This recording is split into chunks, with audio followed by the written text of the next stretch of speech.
And that's what she said. Wait a second. Jumping Jehoshaphat, where the heck am I? What do you mean, where are you? Well, let's see. I am wearing a ridiculous uniform, with what I can only describe as a bushel of broccoli on the front, and I am hanging from a ceiling in a one-person containment unit of some sort. Is this some kind of a joke? I wish it were, strange woman. You told me this was your place. What? Yeah. We had an amazing night together.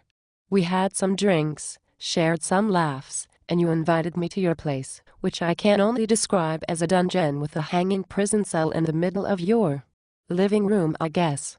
I thought those Shirley Temples were alcohol-free. They were.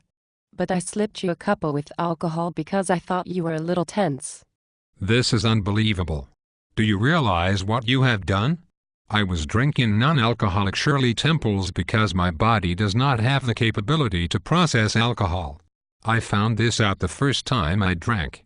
Unfortunately, not knowing of my illness, I took a triple beer bong and blacked out for a week and a half. Funny thing is, nobody knew I was blacked out. I proceeded to build a jet ski and was halfway out in the Pacific when I was picked up by a cruise ship. It happened one other time, but all I did was take a taxi to Chuck E. Cheese's and pass out in one of the large dumpsters out back. But you told me you loved me. I am sure that I did. No, this can't be right. I felt a connection with you.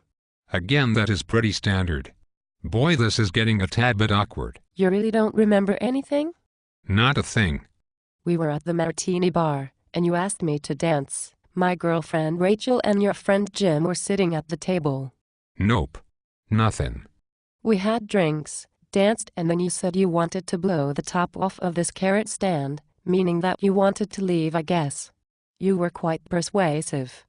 Interesting, and also impressive, I must say. Then you brought me here. You even knew where these stupid costumes were and everything. I thought it was a little weird, but you handed me a key and told me to lock you inside the hanging prison cell.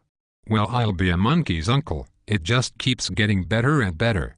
Well, now that we have the introductions out of the way, I think it might be a good idea if we get out of here. I find it hard to trust the mental stability of someone that has vegetable superhero costumes and a hanging prison cell in their living room.